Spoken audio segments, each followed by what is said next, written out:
see the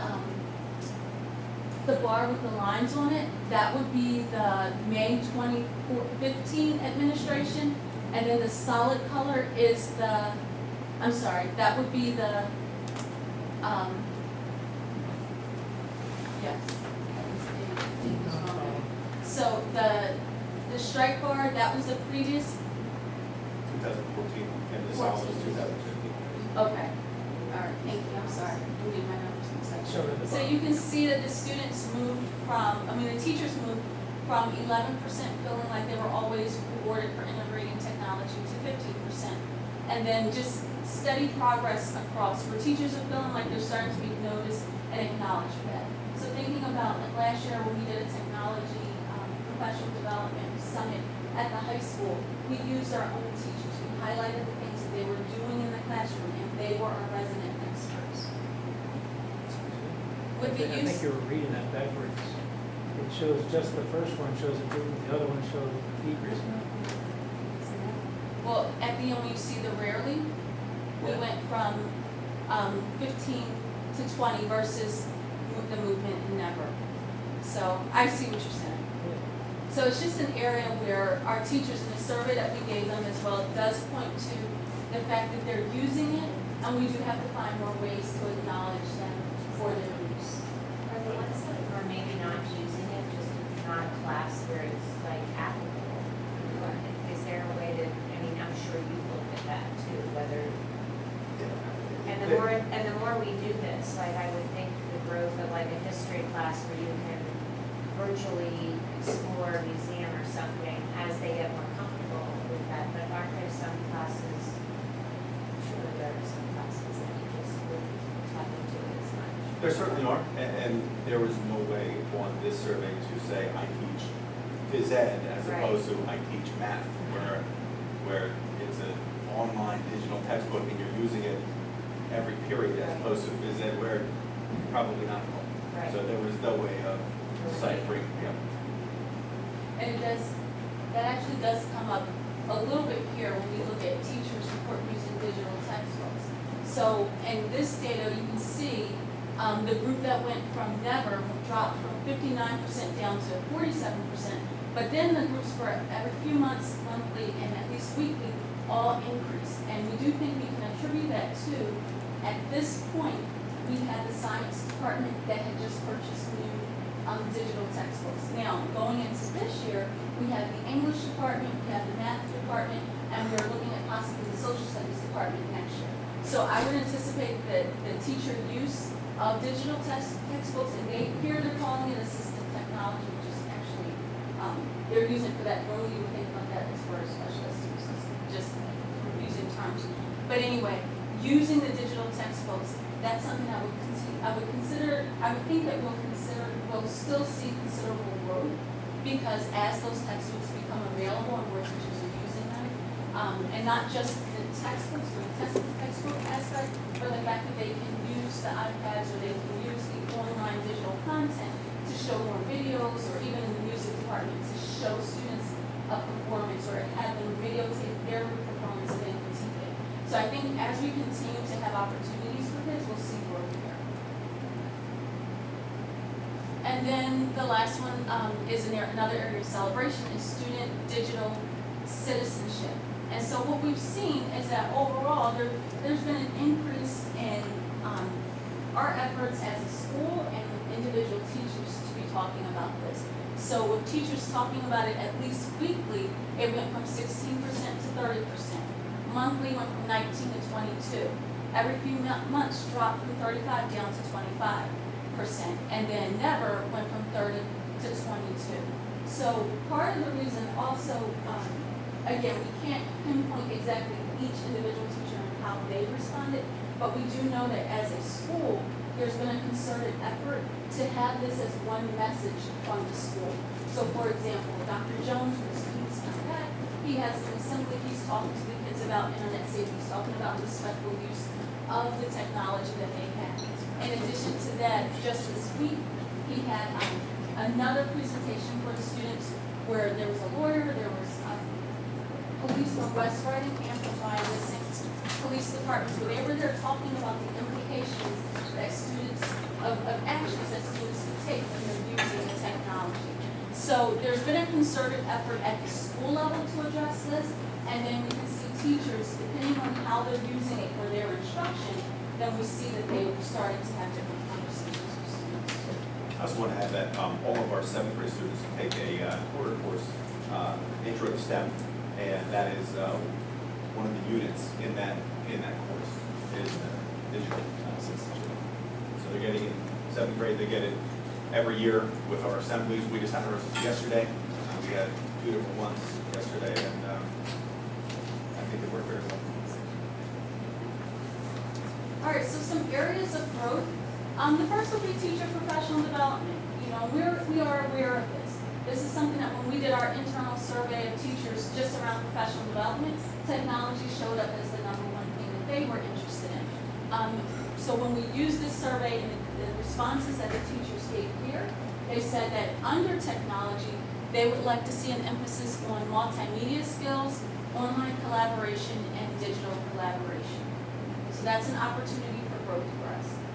In addition to that, as we can see in this graphic, it does take a lot of the components of support, and it really breaks it down. So when we look at over here in the blue at the 83%, we have 83% of our teachers who rate the quality of the devices at school as excellent or above average. Then we look at, we'll go up here towards the sun, where 76% of our teachers perceive the quality of the internet speed at school excellent or above average. 64% of our teachers believe that they can fix their technology problems they encounter. You know, so it's like typical things. If your screen freezes, do you know what to do so that you don't lose instructional time? So 64% of our teachers feel confident that they can solve some of the minor fixes. Then we have 58 of our teachers who rate the quality of the LCDs or interactive whiteboards at the school as excellent or above average. That's interesting. We'll probably see that number decrease because we've moved to having smart boards. So it's not really a technology that's being utilized in the same way as it may have been a year ago when they administered the survey. And then some areas for growth here is where we look at the 15% of our students who are part of the student technology support team. So this is what our students and teachers said. They feel like there's 15%. That's definitely an area where we'd like to have more students being a part of helping us and using the skills that they require in some of their classes to maybe support other students, almost like a student help desk type scenario. And also 17% of our teachers rate the quality of our tech support with problems that could disrupt instruction as above average. So that's an area where we need to continue to focus and make sure that we're offering support. Just understanding that there are some technology problems that are not as simple as you just shut it down and start it up again. So part of that is also providing teachers with some professional development, but then also looking at our ability to respond quickly when there's an issue. So some of the next steps that we have really focus around things that really could have a large impact on the district. The first being professional development. Again, we've seen this, it came up in the previous teacher survey that we administered, so this is just confirming that that is still a need. Also looking at the teacher use of the 4 C's, continue to offer professional development around the 4 C's would be good for our teachers, and then looking at how we're offering support for teachers. So in light of this data and in light of the teacher professional development survey data that we have developed a plan for this school year that does include using some of our early release time and our full day release time to provide the professional development for teachers. So for example, there was training that was provided at West Reading in August when as soon as we returned to school. There will be training for all of our teachers in October. The October day is a full day PD based around technology. So each building will be receiving professional development based on the technology that they're using and the needs of the teachers. So there will be a plan for the high school, there's a plan for West Reading, and there's a plan for the Hills. So they will provide that level of professional development for their teachers in October. In addition to that, we do have a technology support team that is it's actually a K-12 team. There's teachers from all 3 buildings, and they're looking at, so what should we be doing district-wide around professional development? How do we change our instruction to match the 4 C's? So those are the things that the teachers are going to be focusing on.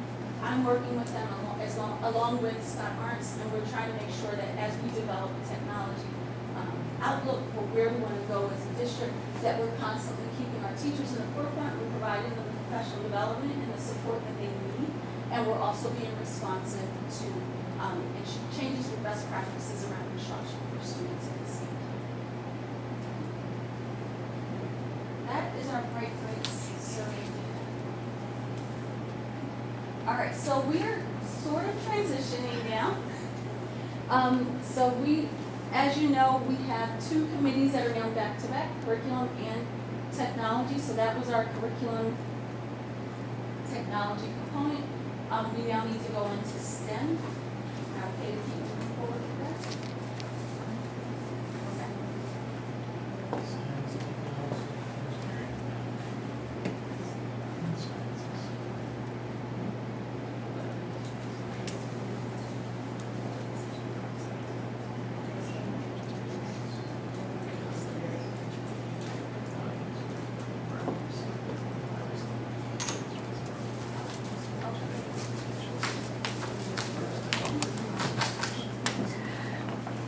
All right, take a deep breath and we'll start with the next one. I apologize with two back-to-back lectures. Okay, so we've been having a lot of conversations around STEM and what are we doing as a district and what is our plan? So in an effort to try to pull everything together and to create a framework for where we would like to go as a district, this is some of the initial thinking that Mr. Kurt Minnick and I have been focusing on, along with the technology teachers that I previously spoke about that represent all of the buildings. These are some of the things that we've been talking about. So just for a point of clarification, typically we call it STEM. We do want to make it STEAM for our district. STEAM takes all the science and technology and engineering and mechanics, but it also adds in the arts. So we want to make sure that what we're doing is robust and it's comprehensive. So we've added in the A for the arts. So it's our STEAM Innovation Design Plan. Part of that is, as a district, we have to determine and define what STEAM will be for us, because there's a lot of different definitions. We want to make sure that the definition, because it's so broad, that we're doing something that we can implement as a district. Our goal is to make sure that we're incorporating multiple disciplines and multiple grade levels. This is not just a high school initiative or a one department initiative. This is something that needs to be a part of what we do as a district at all levels. Also, we want to make sure that we're integrating standards and big ideas and projects, again, across grade levels, and that we're engaging as many different students and teachers and maybe some underrepresented populations as well. And primarily making sure that we're focusing on STEM education being a 21st century skill and making sure that we're applying what we're learning about with our 21st century skills to the real world, and we can actually see the impact that we can have in our community. And that's our goal for our students. So ultimately, our outcomes are that our students will be able to apply inquiry and design principles. They will be able to choose and integrate methods and tools to solve specific practical problems. And students will understand the need to be innovative and to remain lifelong, agile, and flexible learners. So that's our goal for them. Within our plan, we had to come up with some focus areas. We're going to focus on design, electronics, robotics, and computer science. Through those focus areas, we're going to get the big ideas of teacher and student engagement, intentional design, creating a culture of collaboration and innovation, focusing on critical thinking, scientific method and inquiry-based learning, project-based learning, engineering principles, tinkering or maker process, and then computational thinking. So it's a lot of things that we want to cover, and all of these would run K-12 and across content areas. So our students can kind of find some place they fit within this big idea of STEAM, and our teachers will be able to apply it to the content that they are responsible for. So within our STEAM plan, we have to have a vision, and our vision is going to really focus on creating a strong STEAM curriculum. within that curriculum, we want to make sure that we have projects and activities that would be more horizontal and vertically aligned with disciplines where students would be able to see a progression of skills as they lead up to some of the capstone courses at the high school. We want to make sure our instruction is always at the highest level at the SAMR model. And we want to make sure that we're using some type of transformative technology. And that could change. So today it's 3D printers. It could be a whole new technology a year from now. But we want to make sure our students have access to that. We also want to make sure our students are engaged in problem solving, critical thinking, hands-on and project-based learning. Mr. Bennett always has an example. Yesteryears. There you go. That would be your transformative technology. So part of that is we want our students to be able to learn how to identify problems, how to frame and design a solution to their problem, how to choose the appropriate tools and resources to solve that problem, and then just give them time to tinker and make and develop prototypes and models and figure things out. And then the culminating would be for them to be able to showcase and be able to articulate and explain what they did. So part with that, so we're thinking about, we have our focus areas, we know our big ideas, we know that we have to have a vision for our curriculum. We also want to create a culture of maker, and a maker culture in our district. That means that what we want to do is thinking about all of the opportunities that our students have. We want to create maker spaces. We want to make sure that our students are inspired by the materials that we have available for them, the opportunities and the instruction that would allow them to really think creatively and to create new things and be innovative. And so if we're doing that, we're going to be inspiring students to just do things in a different way, to innovate and create new products, and also to connect with their doing, what they're interested in, and to what they learn through their education. So with that, what we like to do is create the maker spaces. So we like to have many maker spaces at both the Wyomissing Hills and West Reading, and then ultimately downstairs in the STEM wing, down at the high school, making a larger maker space at the high school level.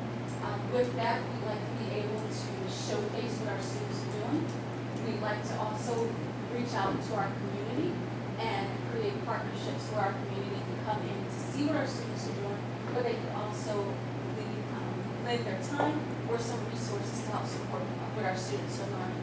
And then ultimately, we'd like to have a culminating project where our students would have a STEAM Innovation Design Day, where they would be able to create crafts and projects that would all be aligned to this initiative.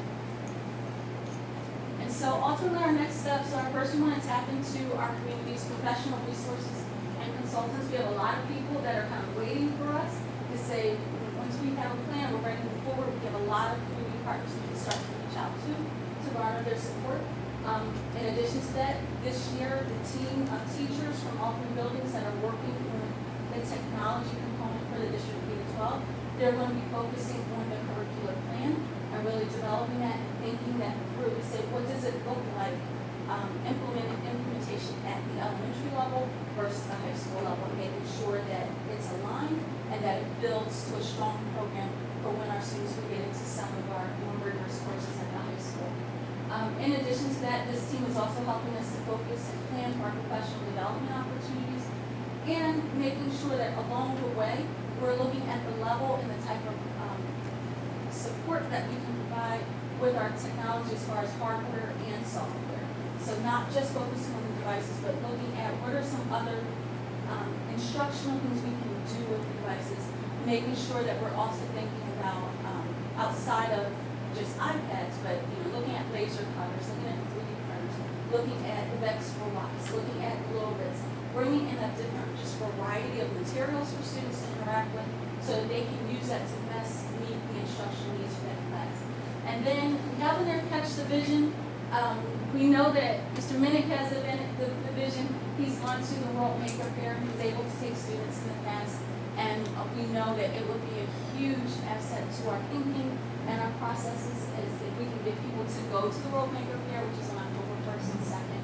It is in New York, so that's something you're interested in, or if you have kids and you want to take them there as well. We just want to make sure that we have as many people that are taking a look at that. And we do want to reach out to the teachers that are working on this smaller group to see if this is something that they would be interested in going and seeing for themselves. Because I think once you go there and you see it in action, and you see how students are creating and the engagement and level of enthusiasm that they'll be expressing, then I think we'll definitely find more support as well. So that's our preliminary thinking around STEM for the district. I don't know if you have any questions for us. Yay.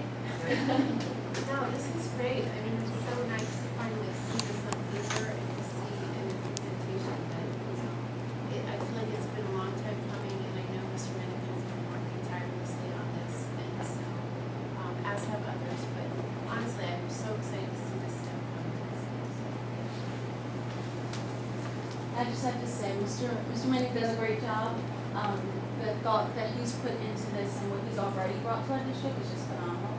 And I think if there's any way that we can capitalize on that and not just make it, you're lucky if you get into class and you've had that experience, but we create this type of experience for all students, I just think that would be, that's who we are. That's what Wyomissing is. So we're really excited to do this, and we've been having some great conversations about the possibilities. Is there a group already set going October 1st and 2nd? No, we had the conversation, I think, 2 days ago. So we want to reach out to those teachers to see if they're interested in going. I have to ask Mark if we can get a bus. Take people. Or a van. Or a van. We did a van last year. Right, yeah, or somebody.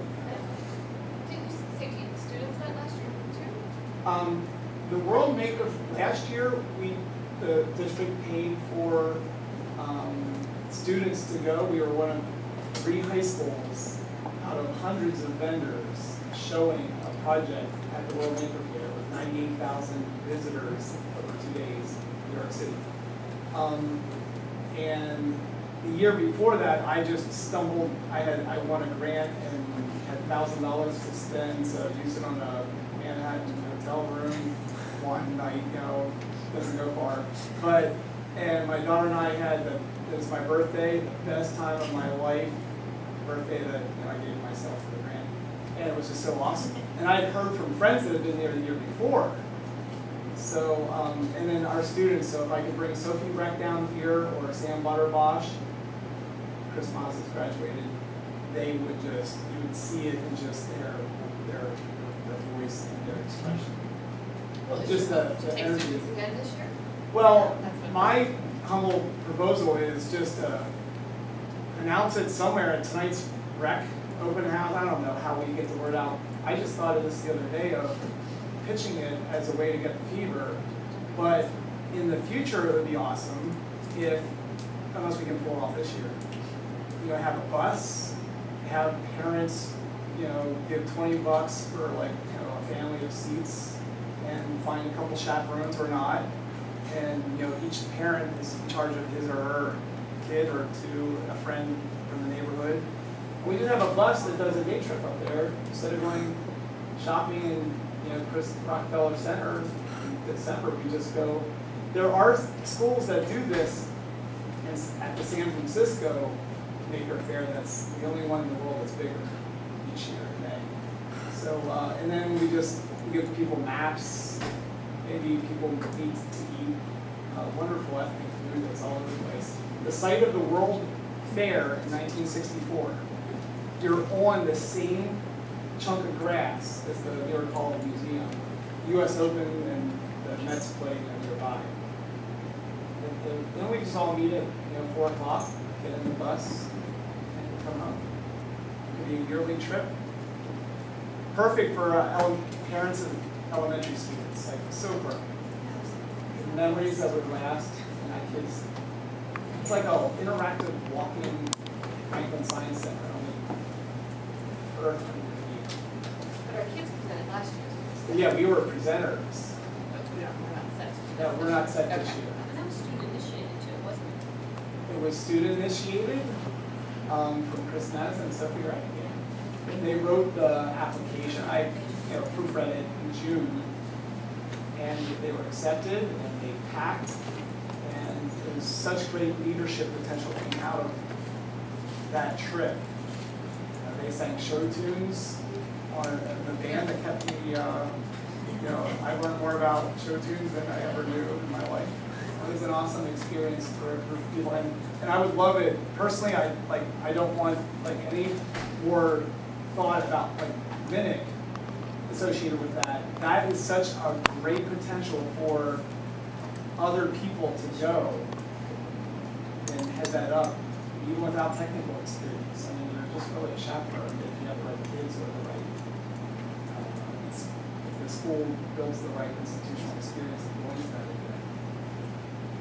Which I just want to kind of segue from that statement, is that, I think that Mr. Minnick has done a significant amount of work on putting this together, and we need a timeline to kind of move forward, and everything falls back to him, do you know what I mean? Oh, this is great, so let Mr. Minnick organize the bus tour, do you know what I mean? Like, and I think that we, somewhere along the way, need to figure out how we're gonna move forward with this, where it's not somebody's free time and we're putting into this to make it work for us. It's like, what is our timeline and how are we gonna move forward and how are we going to look at that space downstairs that we have to work with and where's, what's the budget and all that kind of stuff. Yeah, that's what we next. Okay, so thank you, because I forgot that I did actually have one more slide.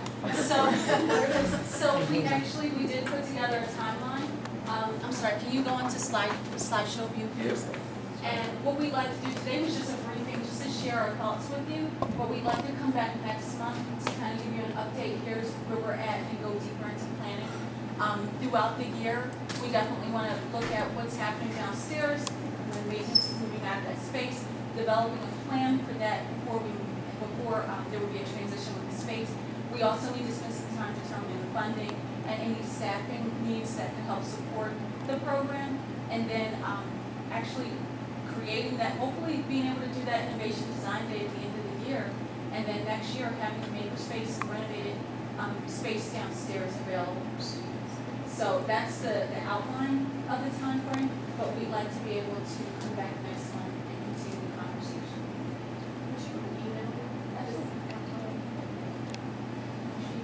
Okay, so that's the last agenda item for our curriculum committee. I do apologize because I don't